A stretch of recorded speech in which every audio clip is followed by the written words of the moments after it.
Welcome to the Louder Lawyer podcast.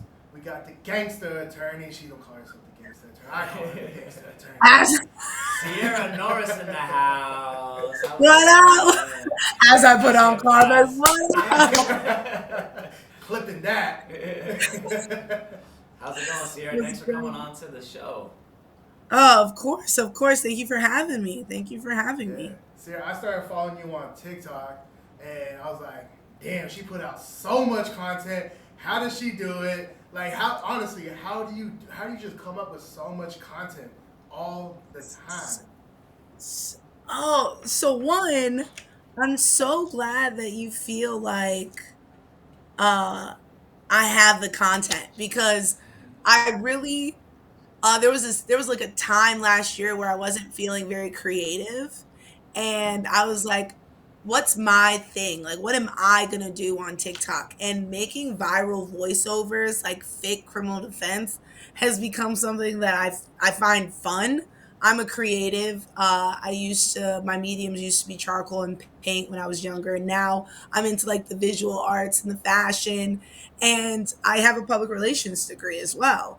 And so I'm trying to figure out how to bring lessons to my community through entertainment and through humor so that it sticks with them. And I don't know. I also think I'm just like really inherently funny. Tell us how you really feel. And I really think like I could like be a stand-up comedian if this whole lawyer thing. I got jokes and I got material because it would be all about these clowns at in the criminal justice system. Well, you already got the following to go on tour right now. You know what I'm saying? You can just put up a page, sell some tickets. You know what I like about your content too is like you really don't give a fuck. At all. Like, you be talking shit. You be like, yeah, I be drinking on my lunch break. Yeah, I be drinking some wine and shit. Like you don't give. You You know, come in all swagged out. I am 34 days sober just because I've, Congratulations. being a lawyer, it's so stressed. And I think I really try to showcase through humor the real aspect. Like I don't want to hide the ball. Like, yes, it's fun, but I'm not gonna sit here in a Chanel suit and say, this is what you need to do to be a good lawyer. Like, no, I'm telling you the real gutter of what is going on. They don't care about you. They just are gonna gaslight you to try to, conform to the comfortability of what's professionalism and my record is professional. Pull my transcripts. My transcripts are professional. My win loss record is professional. I dress down to the nines, but you only see my hands and my neck. I'm not, I'm very strategic in where I'm conservative and where I'm not. And my message is I'm not going to be conservative in my message. And my shorties aren't going to listen to some boring guy saying, this is what you need to do when you get pulled over. But they will remember me figuratively slapping the mess out of them for be no. So Sierra's gonna beat my. She said, "Yup." What she say? Yup. She said, "Shut the up." That's what she said. She posts these videos. I think they're fucking amazing. It'd be someone like, yeah, I got all this dub, got the guns and shit. Then bam, be her smacking the camera. Boom, boom, boom, boom. Here's my business card, baby. Boom, boom, boom, boom, boom. Shut the fuck up. Boom, boom, boom, boom. Like, bro, what are you doing? Like, how you know it got 20 bodies on it, bro? Shut up. Oh man. So no, those have been successful. The ones with my voice have been successful. I think that's been cool.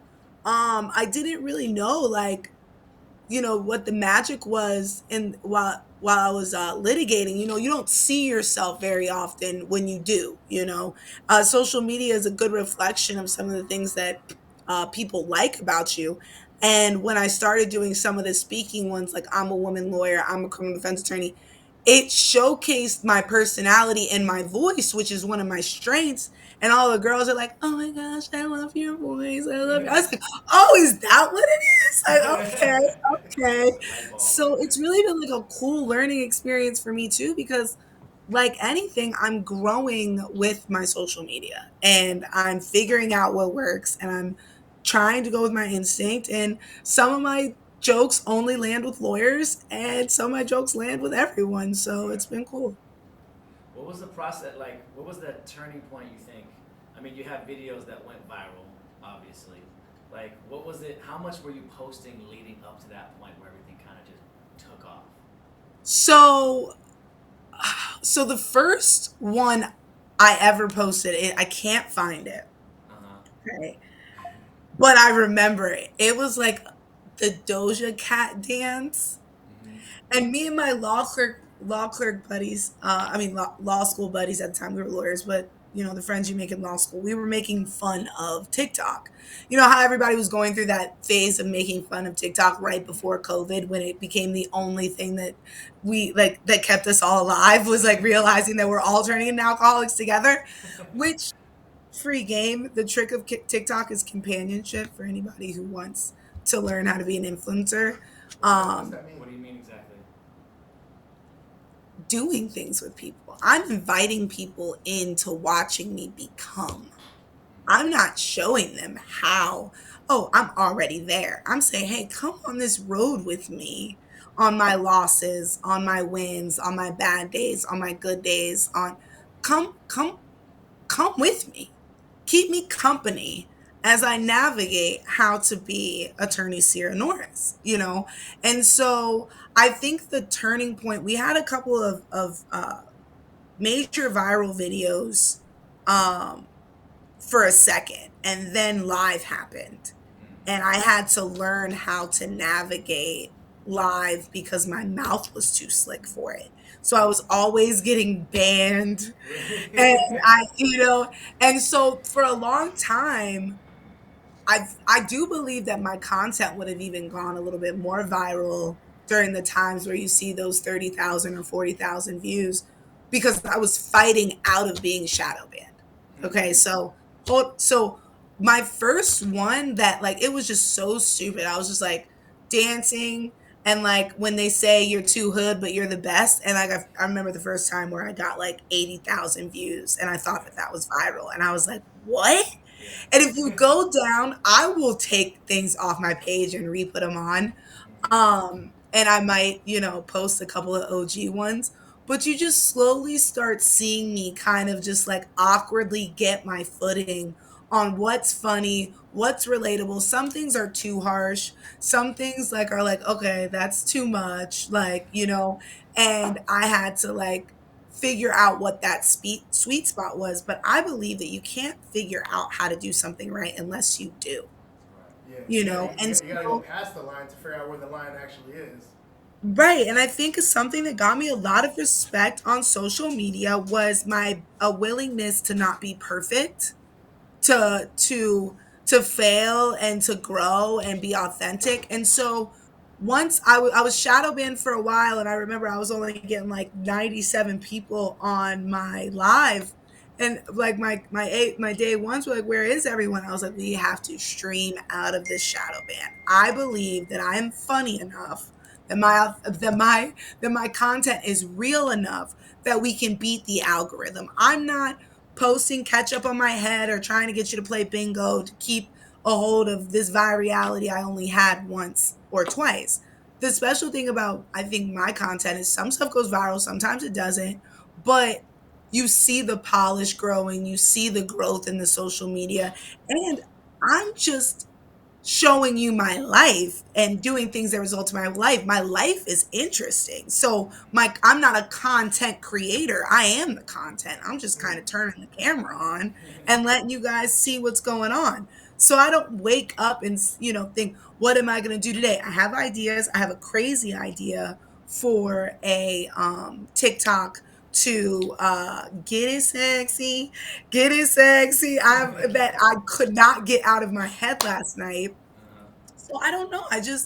They come to me, and then sometimes, like, if it's been like 2 or 3 days and I haven't posted anything, I'm like, okay, Sierra, like, something, just post something. And it's a little joke or a big joke, and it's fun to see which ones work and which ones, people react to. But they say, aren't you that TikTok lawyer? And I tell the lawyer comes first. I'm just a lawyer who thinks I'm very intrigued with TikTok. I'm very intrigued with social media. I'm very intrigued to see if I can continue growing my firm into one of the most recognized law firms in the nation without a marketing budget.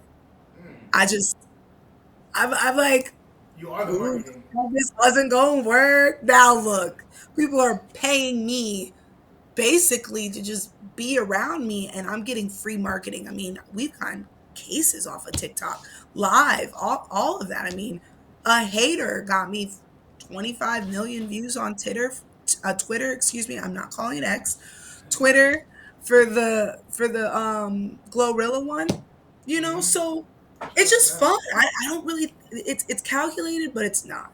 It's Right. just You are the marketing. Like you got the what's it the Midas to everything you touch turns to gold.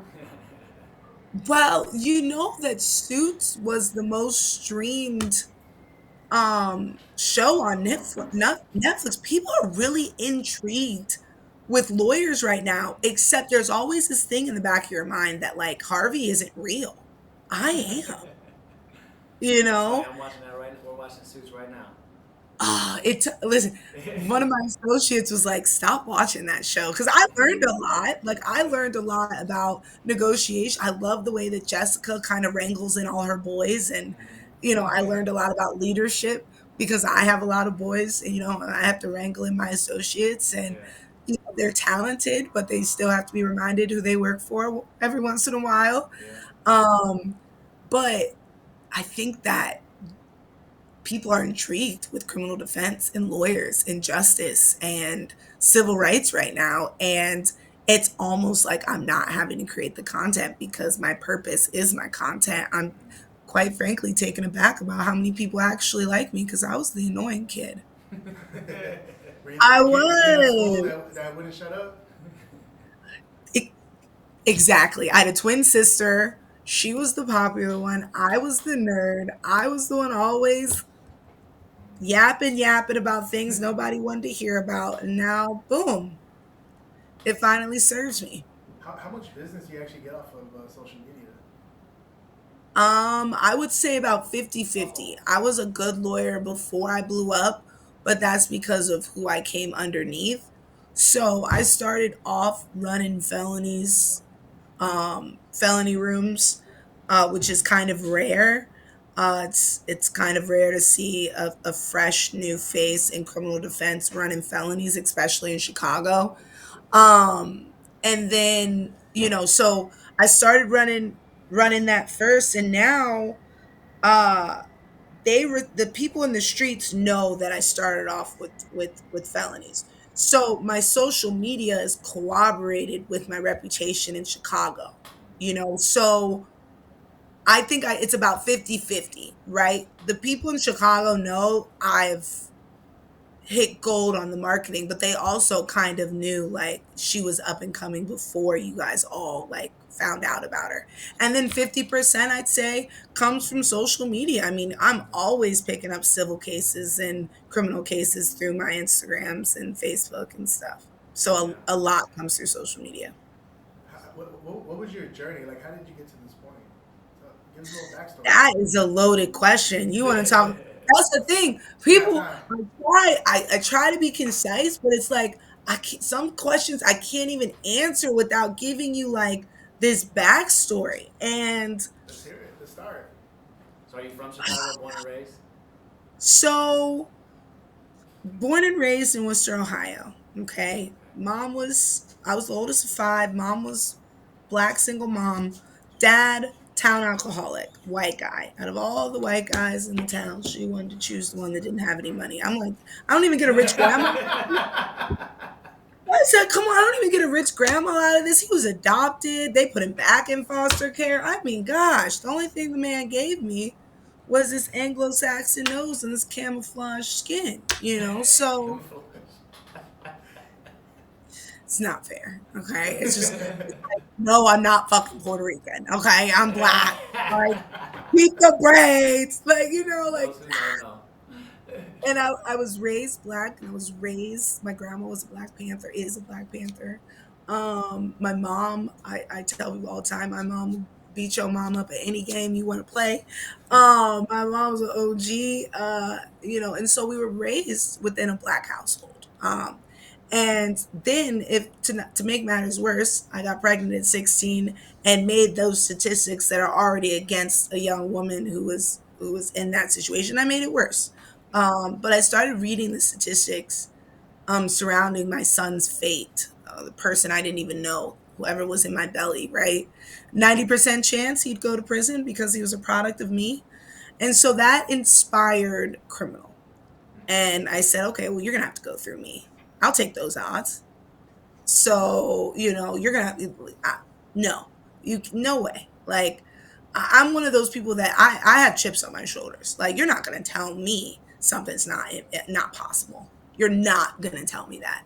And those impossible tasks kind of fuel me. So I went to law school, Criminal, met some interesting guys while I was interning at the public defender's office at 26 in California.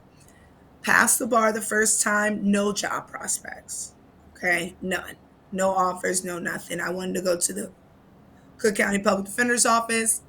They were laying people off. They weren't even hiring people at the time. They were laying people off. And it's union. So if they lay you off, you get first hire back. So they had laid off like 64 public defenders. So there was no one hired. I tried to interview for a couple of like what's called like these document entry kind of things, like just reviewing documents, kind of waiting by my time. I didn't really interview at a lot of firms. I knew that wasn't for me, and I knew that they were going to be able to smell revolution on me anyway. So there's no point in wasting my time. Because I'm not somebody that a boss looks at and goes, yeah, she looks like a team player. No, they look at me like, no, she looks like she's going to burn this bitch down. So, a firm wasn't really like, I knew it wasn't for me. So one of those guys was like, you ready? And my Facebook, as irony would have it, started on social media. He messages me after I post my bar passage video, and he says, you ready? I said, for what? He said, to start covering criminal cases. Now, every single friend at the time told me, don't do it. Like, this guy's bad news. It's not really a firm. It's just a couple of guys running Criminal. Like, don't run with these guys. One was a. Did you have any idea who he was? I went out to lunch with them a few times. It was a duo. It was like a paralegal and an attorney. Okay, so the white guy was an attorney and the black guy was the one who got all the clients. Right. So they were good, but everybody was like, no, because the guy who got all the clients sometimes, people get too big for their britches. Let's just put it that way. This story is really reserved for my book because the ins and outs of it are insane. And I'm going to make money off of it one day. But I'll give you the Cliff Notes version. So I started running with them and I started seeing more money than I'd ever seen doing what I loved, except you only get one introduction into Chicago criminal defense. So before I realized what I had done, it was too late. I was stuck. And I was taking money on cases because I wanted my son to come out and move. And so I was like, okay, if this is what I'm doing, this is what I'm doing. And it's fun to start taking money on these cases. It's another thing to close them. Okay. It's another thing to win them. It's another thing. And the state's attorneys are smelling the youth on you. That everyone knows that you're. I mean, they don't know who you are. They know you're young. You can only fit so much experience at 27, so they know you don't got none. And so it's like you're on stage, and now it's like, what are you gonna do? Because once I realized that I probably wouldn't have chose that in hindsight, I was already in. Right. So now it was like, are you going to stay where you're not happy and be dependent on these guys? Or are you going to step out on your own and start doing your own thing?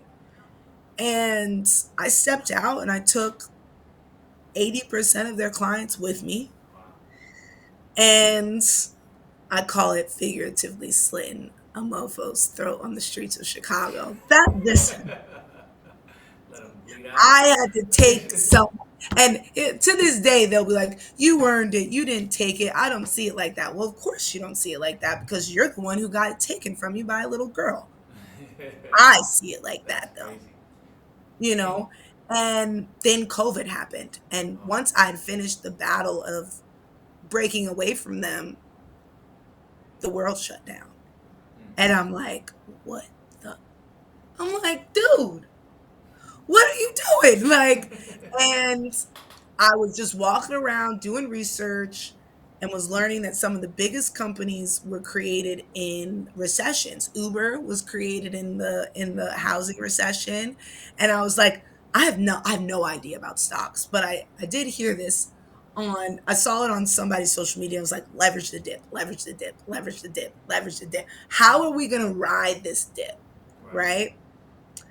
And we started doing COVID-19 bond motions. And Chuck Gotti, his 40th anniversary, it was a criminal investigator for ABC 7. He was supposed to be in Disney World, but COVID happened instead. He decided to interview me, and my family was like, don't make it about you, make it about the client. So the entire time I'm trying to be client forward, but Chuck must have seen a different story because he kept on asking me certain questions and I was trying to withhold it because I was like, this isn't about me. And that expose on ABC 7 during COVID, that introduced me as the darling of criminal defense. But the thing about it is the people that were actually working in the courtrooms knew already I was no darling. He was a savage. But Chuck didn't know that. And so he wrote a wonderful piece on me and did a 10-minute investigative report on COVID and my efforts to get people out of COVID that ran a lot. And then I started protesting for George Floyd, and I started running bond motions, and I started surviving. And I remember I was on Adderall at my dinner table for 14 hours a day on COVID with all of my family. You know, my best friend was there. My sister and her husband had moved in, and they had to feed me because I was just like holding on to my firm for dear life. It was me, a law clerk, and a computer during COVID. And I'm just like, and I'm doing these bond hearings through Zoom and I'm getting people out. And I'll give you guys something that no one knows. I'll give you a little something. During COVID, I'm not going to tell you how I got it, but before all the privates got it, I got the judge schedule. So I got to put certain cases in front of certain judges that I thought would be more empathetic to their situation.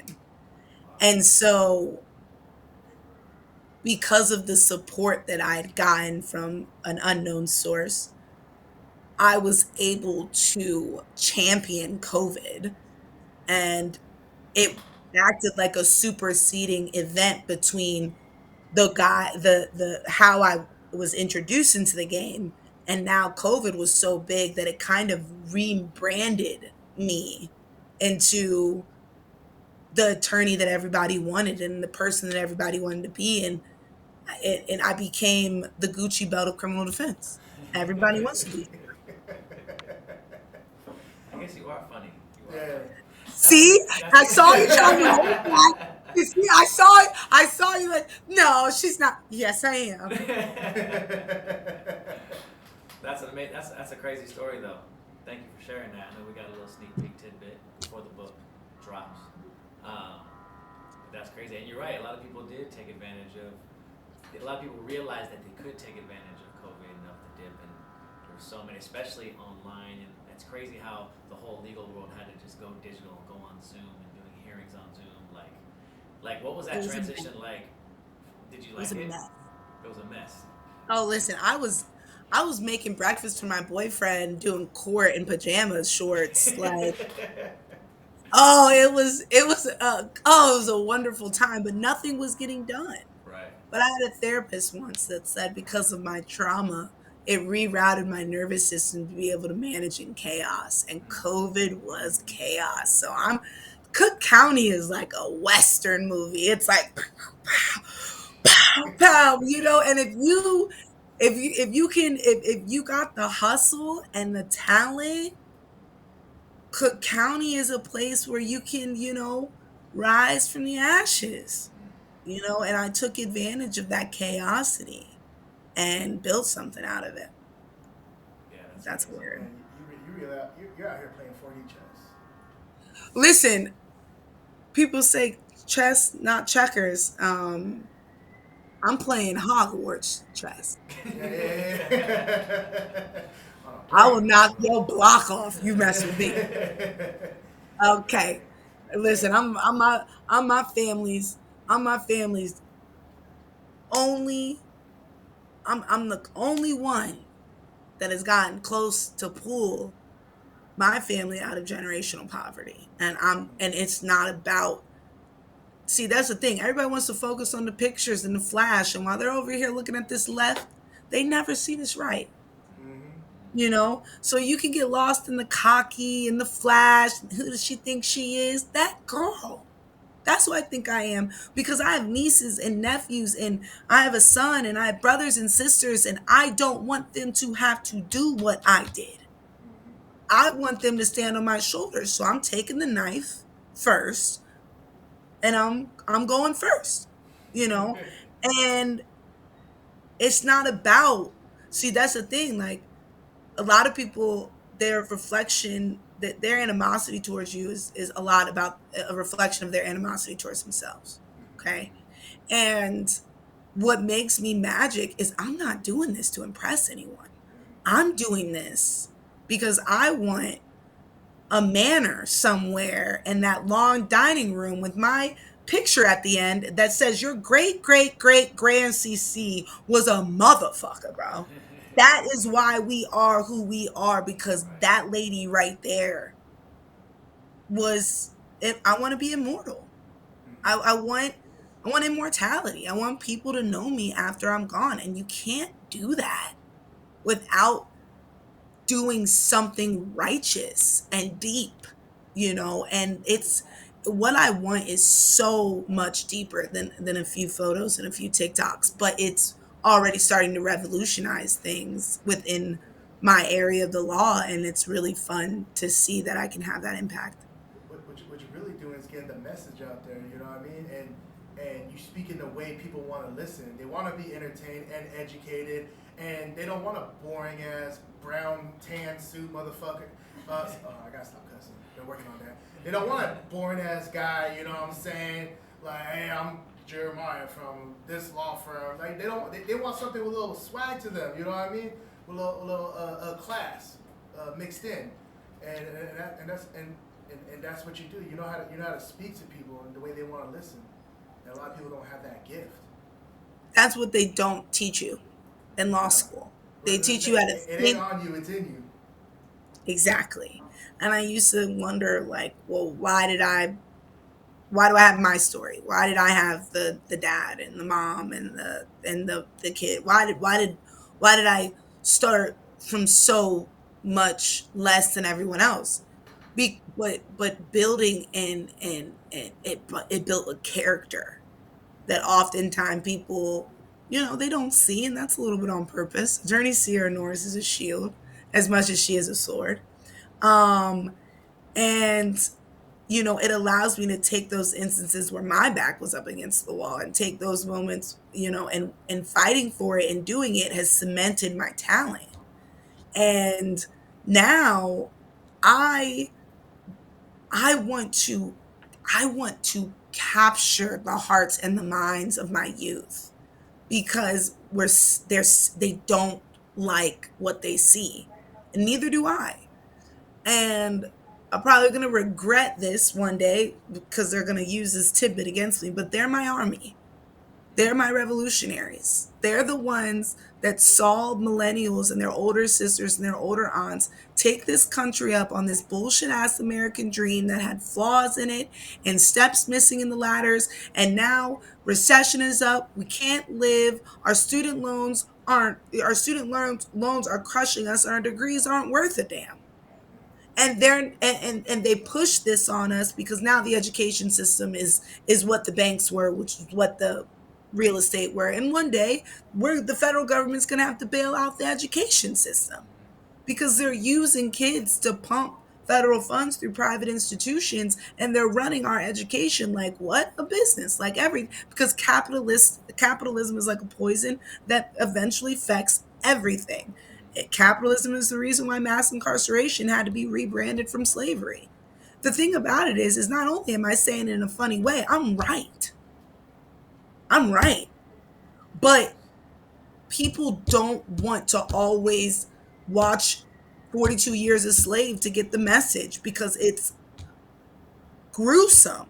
So if I can do it tit by tit, bit by bit, fashion by fashion, funny by funny, and be like, damn, she's right.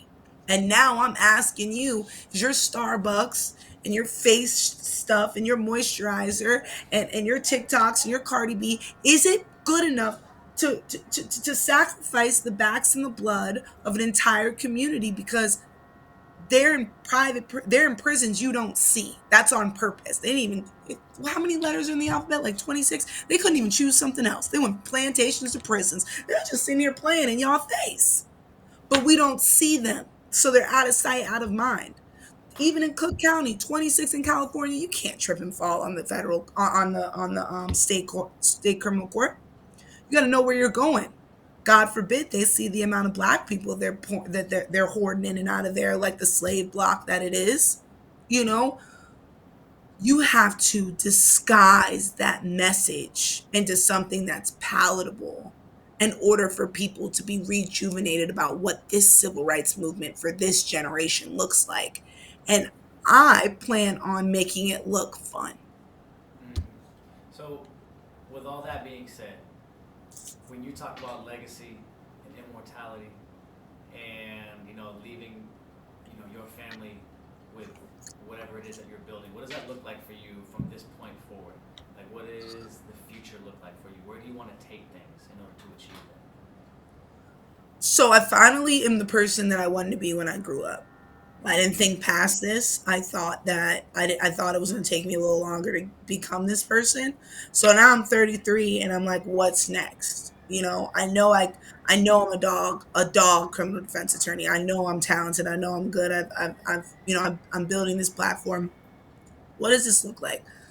1 to 3 years, I stop being paid off of my law firm and start being able to live independently on my brand, my appearances, my products, my inventions, my real estate, my whatever I'm using to branch out and create passive income.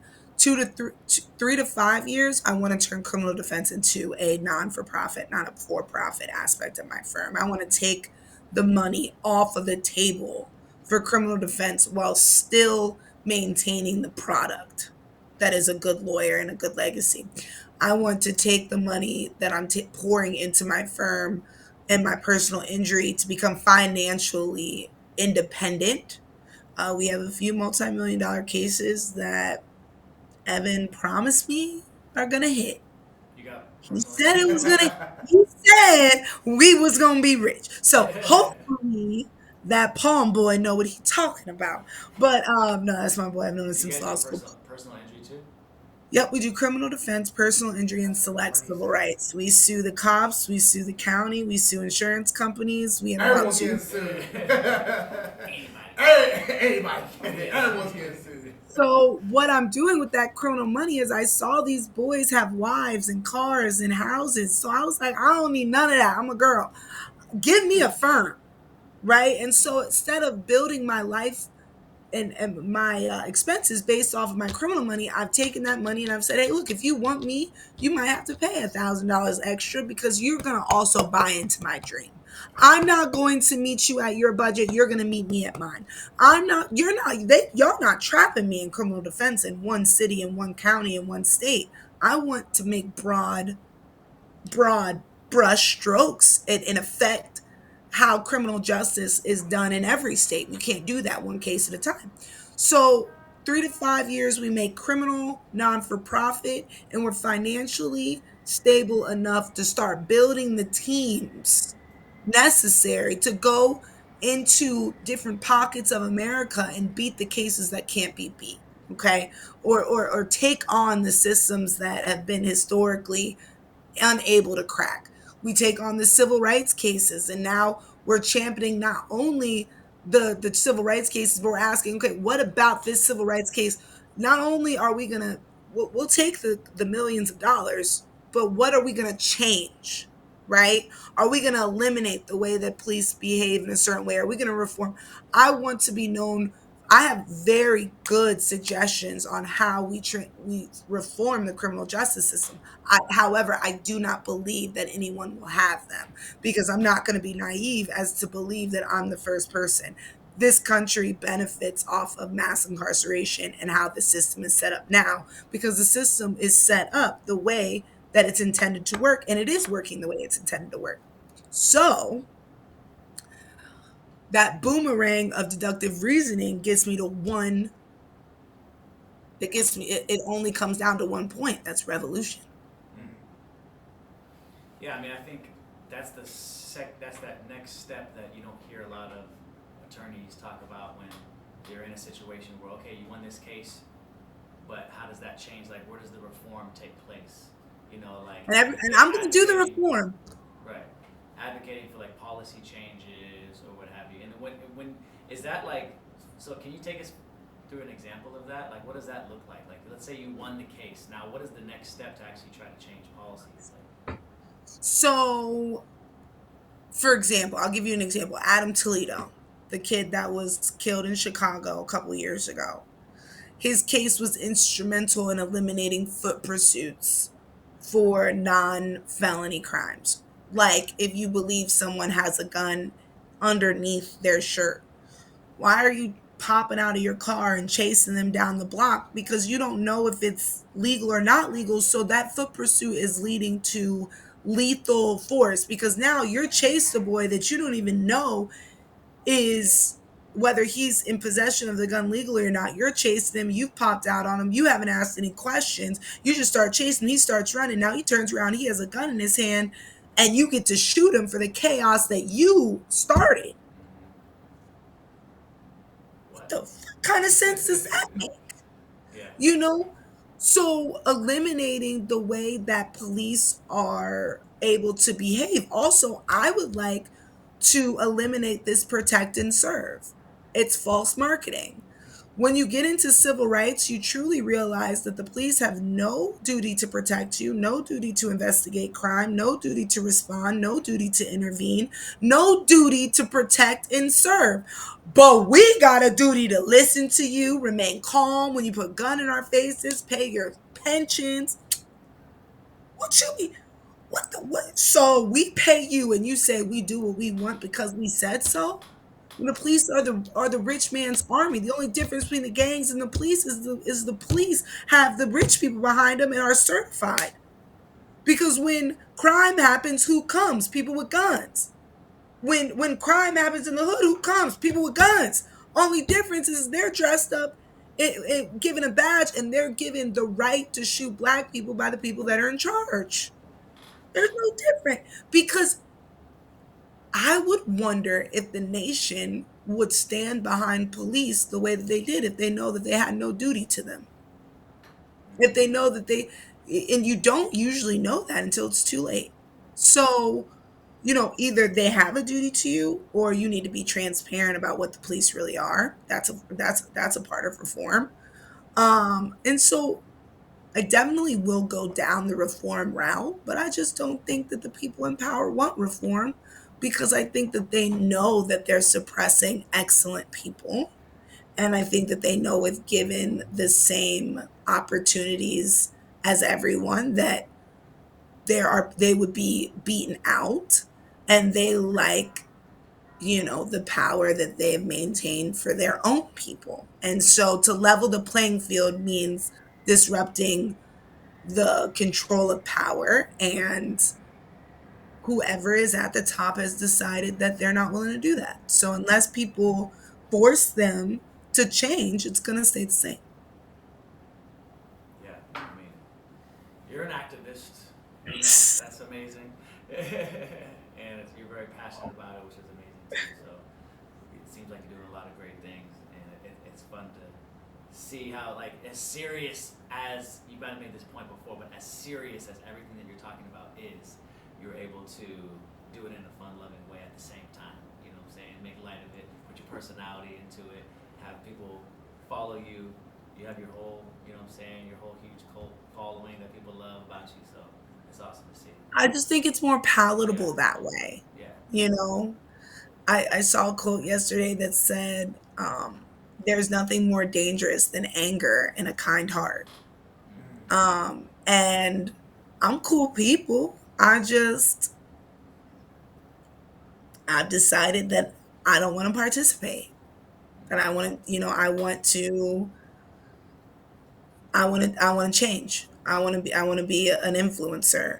I'm so annoyed that social media coined that first because that is what I'm doing. I'm influencing. I'm just not influencing you to buy a lipstick. I'm influencing you to, open up your eyes and ask yourself, are you okay with the way that we've structured our society?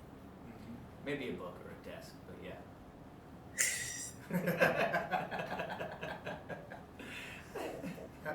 So civil rights cases, you can do those all over the country, right? Yep, It's we like can do constitutional law. injury cases all over the country, civil rights all over the country.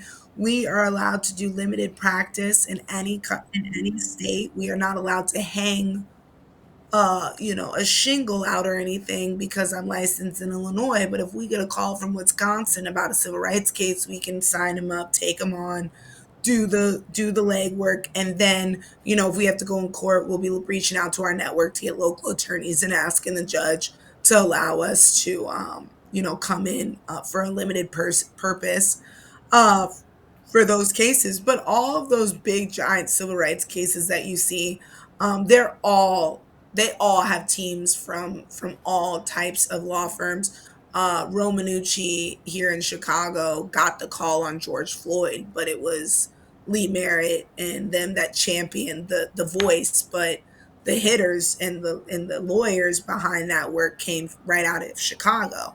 So there's always on those huge cases, it's about who gets the call, who's the litigator, and then who has the sense to build a good team. Because none of those cases are done by just one attorney. Right. No, yeah, whole you ever done anything out here in California?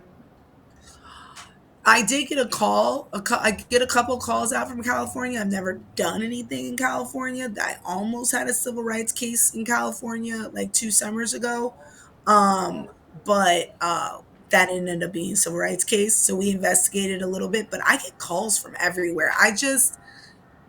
I You're limited with I'm limited and I need to protect my base. I don't want to get ahead of myself. And that goes right. back to the first question. Yeah. Right. There's an illusion that I'm going really fast, but there are certain things that I know will be detrimental. And one of those is feeding into nationalism too fast and trying to go everywhere and be a part of everything Right. and feeding into that notoriety and virality too much and having it negatively affect my firm You're because still I'm a building your lawyer foundation. first. Yeah, you're still Yep. building your So I'm foundation in Chicago. Yep, and I'm You still gotta make building sure it. everything is tight there. Everything can be handled there. You grow too fast, quality diminishes, and you don't want that. You don't want the house of cards to fall. You know. Exactly. So if somebody called me that was leading one of the big criminal cases, like Rod Wave just got arrested for a gun, not that they'd have me. They don't even know who I am yet. Close. I'm getting there. Oh, they It's will. giving like B list, C list. I had a couple more viral videos, and they might know who I am. So people are like, "Are you going to be on so and so's case?" I'm like, "They don't even know me, bro. There are some big names in criminal defense that people know about that aren't as visual as me, but that are known. However, I know the call is coming, not for me to lead one of those cases one day, but for me to join a team and provide my perspective. Champion. And just like anything, it's one step at a time. And I've earned the trust of Chicago, but I still have more trust to even gain with them. And celebrities are a lot, bro. Not only are they a lot, but they have so much riding on them that I'm not going to be Rod Wave's attorney or YMLE's attorney or YSL's attorney. I'm Sierra fucking attorney, Cierra Norris. I'm me. Um, and so right now, I'm worried about my shorties and my young kids and getting and I'm really big on fighting your first case and I'm enjoying my what I call it, I'm enjoying my adolescence in state court. We hold on for all the big pressures. This stuff is pressure. It's big. It's a lot of pressure, but no need to go too fast, too quick. I'm not gonna I got to make sure I'm good and I do what I need to do in Chicago. And we have murder cases up, and I want to be able to show that I can litigate from the gun to the murder. I have more work to do, and I'm not in a rush to learn on stage of that level. So when I enter into those big cases, I want to be seasoned. Definitely.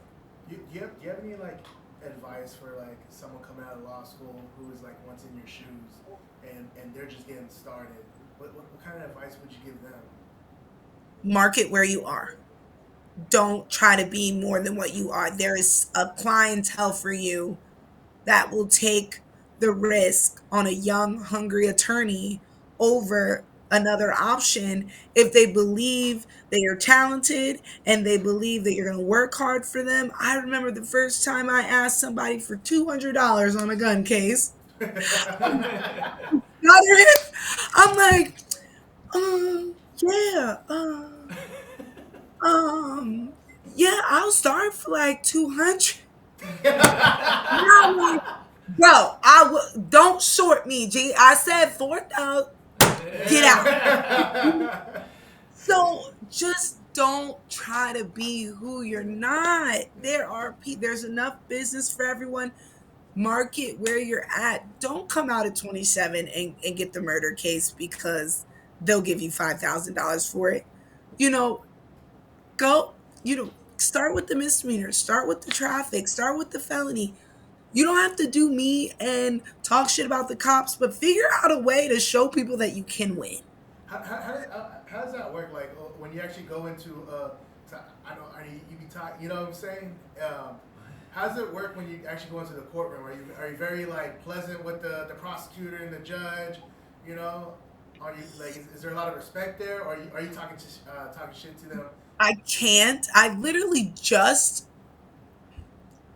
so I don't do sexual assault cases or rape cases. I don't defend them. I champion and I sue people on behalf. There was a Martial case law? today. There was You a do martial case law too? today, and we're suing we're suing some. Anyway, I walked in. I said something like, "Where's the, you know, where's the pedophile at?" You know, Take and that motherfucker the out. judge wasn't there. The judge Not there. wasn't there, Yeah. but everybody else was. Like the clerk. Like I'll talk shit to the clerk. I'm cussing up a storm. What's up? How you doing? I'm holding the clerk. How you feeling? Huh? Somebody said you look good today. I did the whole switcheroo pose. But when that Yeah. judge come on the bench, it's all, courts in session, be quiet. So, the sheriff called me like, so and so want to see you. I'm like,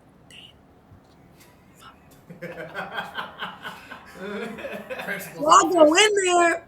I'll go in there slow, like, because when I walk in there and I'm on my shit, I walk in there, boom, open up the door, head up, it's me. My law clerk sit right here, da da da. Like, you can feel me. But when I know I'm about to get in trouble, I'm like, It's like mama so I yelling walk at in the there. hospital. She's like, oh, is Miss Norris here? I'm like, she's like, come here. I'm like, oh God. I'm like, you can't roll your eyes because if she's not about to do something on stage, she doesn't hate me, but she's not doing this. This isn't funny. If I laugh, if I smirk, if I do, she did not call me here to chastise me on stage for something that she doesn't take seriously. So even in the back of my head, I'm like, for real.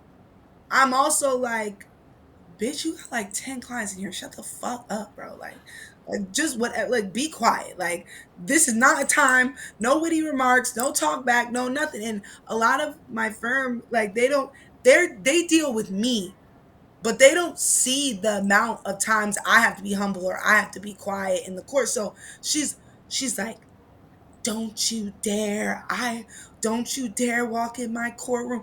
You can say whatever you want out there, but when you're, and it was like, I could have been like, they fucking snitched on. But if I would have said that, Was she loud? Was she loud? Did she call you all the nah, way she up? was cool. She No, called you all the way up. she was cool because it was one of those of like, Sierra, we get it, but don't go too far. Right. We get it. We know who you are, but we're gonna tell you when you step out of the line. Remember where you at. Have some decorum. She's like, you can say whatever you want when you walk out that room, but in my room, don't you do that, because if somebody was doing that to your clients, I'd be like, so I just sat there, like I was like, and then she was like, understood, and I'm like, and she's doing it in front of the people that I go toe to toe with. I'm also my associate, my business operations manager over there, and I'm like, Walk out, make them flinch. when I walk out, the door closed. I'm like, She, you I think know, she like, would say more than that, because if she did, I like, would. yeah, like, shit, that's all that's looking you are. Oh, my client's in jail over a gun. But When a judge calls me, I'll be quiet. When I leave, I'll be talking talking shit again. like, but that's what it is. It's the purpose, like Debo. Like, there, I don't like the word professionalism because I feel like it's the palm. It's the palm people's man-made structure to keep us our success within their comfort zone. But I do understand a time and a place, self-awareness, and I like finesse. I like being cool. I don't like being yelled at. As long as I'm not yelled at, I can do. That means I'm doing whatever I want, floating in the bounds. I don't like to be yelled at. But if someone feels like I crossed the line to the level where they have to think that they have to call me back into a room and call me out, I'm tucking my tail because it's because I'm a lawyer too. I'm not just an advocate. That rah rah shit not don't always work. That it's not all. You're just gonna undermine your credibility. They need to know that I have and can respect boundaries despite them understanding. They know I'm a revolutionary. They know what I'm about.